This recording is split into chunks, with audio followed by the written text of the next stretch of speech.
星のこのかけらども、愚か者どもに降り注げ。少子。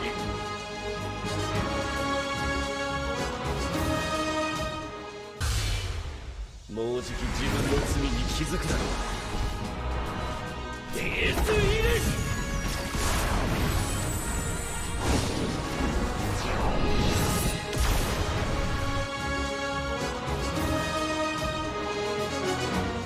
Y'a bro, c'est Fufu, aujourd'hui une nouvelle vidéo sur Nansu Grand Cross. Et oui, si toi derrière ton écran tu as cru qu'un jour Asomod allait devenir viable en PvP, si toi aussi tu as cru à cette chose, et bah ça y est, c'est maintenant, c'est le moment. Dès demain, comme vous avez pu voir via les cinématiques des 2 SP, 2 nouveaux personnages arrivent. Donc bien évidemment, prochain portail Holy Warfest, il est incroyable, hein. Vraiment les gars, j'ai vu la news cet après-midi.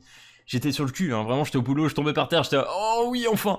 Donc voilà, moi je suis très content, moi qui ai milieu d'assasso, je vais pouvoir enfin m'investir sur le perso, le monter, etc. Sachant que j'ai déjà son UR, je vais aller chercher des skins après, enfin bref, on va s'éclater dessus parce que les 2 personnages qui vont arriver, c'est clairement ce que je voulais, hein. Des personnages qui vont se jouer avec ce milieu d'assasso et qui vont le rendre ultra cheaté, et je pense que le PVP va devenir broken à partir de demain, hein. Je vous le dis tout de suite, hein. Vous pouvez déjà voir via l'affiche du Chandler, hein. En plus comme je vous disais, attendez, le maître de milieu d'as qui arrive, est-ce qu'il va pas se jouer avec ce milieu d'assasso? Et c'est clairement le cas. Et sans parler du Zeldris, hein, parce que le Zeldris, ça va être pareil, ils se combinent vachement bien. En fait, les passifs se combinent avec les 3 persos, et c'est juste n'importe quoi. Mais ça, on va regarder. Donc... Voilà, niveau des news, qu'est-ce qu'on a eu en plus? Bon, ils ont facilité 2-3 petits trucs sur la JP, au niveau de l'interface. Le portail, on va en parler sous peu. Je crois qu'ils ont affiché de nouvelles récompenses pour le L au niveau des démons. Donc ça, c'est vraiment pas mal. Après, j'ai pas eu trop le temps de regarder, mais il va y avoir 2-3 petits events, un World Boss, etc. Donc ça, c'est plutôt cool, hein. Franchement, il va y avoir de quoi s'occuper sur la JP. Et pour le portail, qu'est-ce que c'est? Bien évidemment, notre personnage phare, donc Asomod, Zeldris Holy Warfest plus le Chandler, qui vont avoir un taux augmenté à 0,250. Donc franchement, merci Netmarble, voilà, un petit taux augmenté, ça fait extrêmement plaisir. La dernière fois qu'on a eu ça, c'était sur Kingfest. Donc pour ceux-là qui ont économisé, qui n'ont pas invoqué, par exemple là sur Marine, qui vont pas invoquer, bah sur la Glow, les gars, ça va être le moment, hein. Je pense que là, c'est un portail à aller chercher, hein. Bon, après, faut voir, parce que les fillers sont pas non plus... Dans l'ensemble assez exceptionnel, parce que vous les avez quasi tous, hein, parce que là on va retrouver les 10 commandements, on va retrouver... je crois qu'il y a des archanges, mais je suis pas sûr, hein. Je dis peut-être des conneries, hein, mais si, il y a les 4 archanges à skip. Il y a peut-être Ludociel, déjà, il y a déjà le Ludociel, après je sais pas. Mais en tout cas, il y a 10 commandements, les Conshop, je crois qu'il y a aussi Lys qui va se retrouver un petit peu dans les bas-fonds, 2-3 petits personnages comme ça. Bon voilà, les fillers sont moyens, sans plus, mais il y a de très bonnes unités quand même à aller chercher. Et puis voilà, le taux augmenté sur les 3 persos qui sont juste exceptionnels. Donc ça, franchement, rien que ça donne envie d'invoquer. Moi, je vous le dis, hein, moi, rien que pour ça, je poule. Un taux augmenté sur un portail Holy Warfest. Déjà, on l'a pas eu sur le Milieu d'Assasso. Donc oui, moi, oui, clairement, j'accepte. Donc du coup, on va regarder tout ça, les stats des persos. Ok les gars, du coup, j'ai fait une petite ellipse, mais pas de problème. On va commencer avec la fiche de stats de Chandler. Vous allez voir, niveau du passif... Un amour le truc, hein, je vous le dis tout de suite.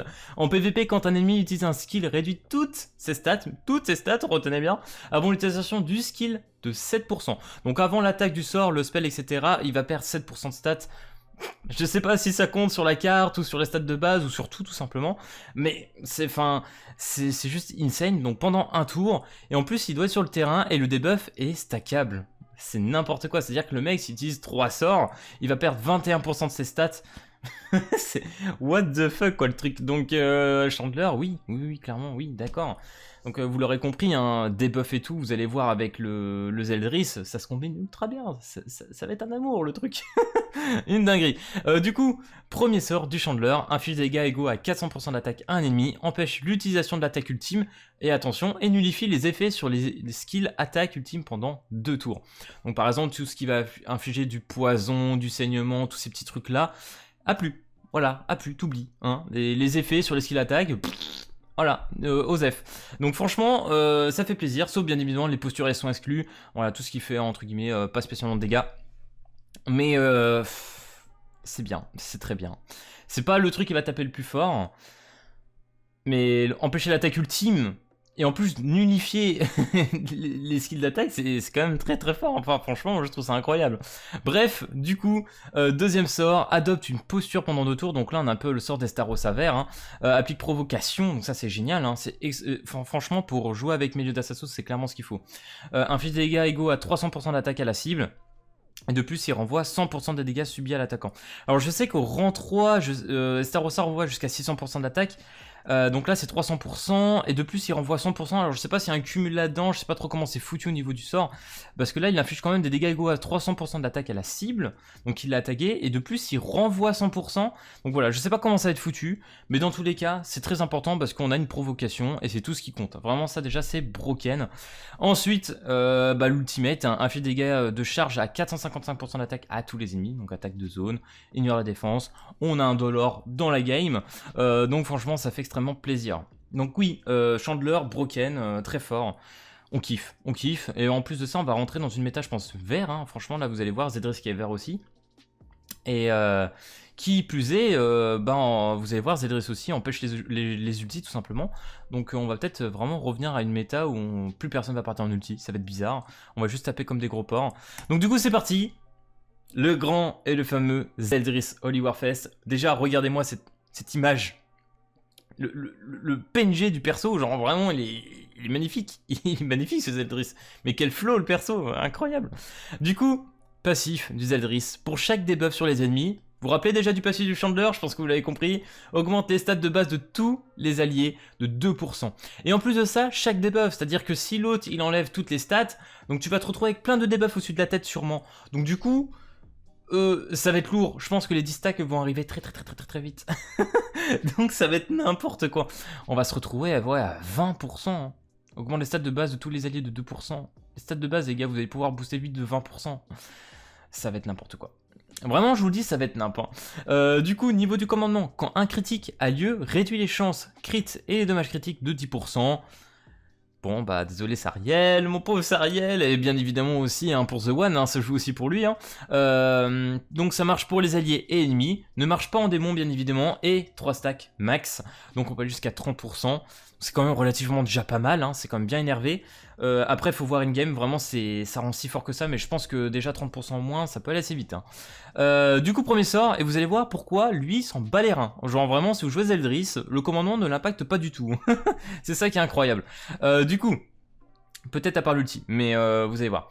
Alors du coup le Zeldris, premier sort. Inflige des dégâts de coupe égaux à 500% d'attaque à un ennemi. Donc déjà 500% en général quand t'as un ratio pareil, c'est déjà ultra pété. Il a un petit effet de coupe. Petite nouveauté, cette unité ne pourra faire de critique. Donc en gros, il pourra pas crit avec ce sort. Mais gagne un bonus de dégâts de 50% de ses dommages critiques. Vous l'avez compris ou pas les gars? Vous avez compris le stuff qu'on va faire dessus ou pas? 50% des dommages critiques, c'est énorme. Moi je vais faire attaque dommages critiques les gars. Mais vraiment, il n'y a pas moyen, c'est juste obligé. Les gars, crit et tout, genre ça va être une grosse dinguerie. Le mec il va taper ultra fort, surtout que son deuxième sort en fait c'est même pas un truc à dégâts, vous allez voir. Donc du coup deuxième sort du Zeldris, réduit les jauges d'ultimate de 2 à tous les ennemis. Donc voilà un peu comme fait Gozer mais sans les dégâts on va dire, à la fin de leur tour, et empêche l'utilisation d'une attaque ultime pendant 2 tours. Donc voilà, c'est à dire que imaginons ils partent en spé, qu'ils ont déjà l'aspect qu'ils allaient partir, toi tu les bloques du coup rien que ça, et en plus à la fin de leur tour du coup ils le perdent, parce que des fois Gozer justement même s'ils avaient l'aspect, et vu qu'ils le perdent qu'à la fin de leur tour, bah ils pouvaient partir en spé, et là ça bloque tout. Là ça bloque tout, donc c'est très fort, vraiment c'est pas mal. Alors du coup il y a un petit point noir pour moi, ça va être l'ultimate, on va en parler. Donc inflige dégâts égaux à 630% d'attaque à un ennemi et réduit les stats liés aux HP de 5% pendant le tour. Ça t'as envie de dire, enlever les HP et tout, c'est quand même pas mal. Ça je suis d'accord. Par contre déjà 630%, si le personnage est bien monté, etc. 630% ça permet largement, entre guillemets, de one-shot un ennemi. Et du coup, réduire les stats HP de l'adverse, est-ce que ça sert à quelque chose? Genre en vrai, la deuxième partie, je sais même pas si c'est utile en soi. Et surtout qu'en plus, vous avez vu, à la fin, t'as 945%. Déjà, tu fais un ulti de Escanor que t'es à SP 6, tu sais déjà qu'il n'y a plus personne sur le board. Alors, bon, voilà, tu vois, réduit les stats liés aux HP de 15%, après, bon. Bah, je ne suis pas sûr que ça soit ultra utile. Voilà, mais dans tous les cas, c'est un excellent ulti, hein, ça permet de faire un one-shot, et puis il est magnifique, faut se dire, l'ulti est très beau. Donc voilà les gars, ces 2 nouveaux personnages qui arrivent dès demain, préparez-vous, vraiment préparez-vous, tous ceux-là qui ont les The One et tout... préparez-vous mentalement, parce que je pense que demain, bon, ça sera pas que demain, hein, bien évidemment, ça va arriver plus dans les jours qui suivent, le temps que tout le monde monte tout ça. Mais en PvP, je pense que la méta va certainement bien bouger. Hein. Là, on va se retrouver dans une méta anti-spé, et pour une fois, on va peut-être avoir une méta mono-vert. Enfin, mono-vert. Chandler est bleu, mais voilà, une méta vert, ça va être cool. Ça va être vraiment bien. Bref, j'ai trop hâte. Personnellement, je vous dirais, parce que je sais qu'actuellement sur ma JP, voilà, je n'ai plus de gemme ou quoi que ce soit.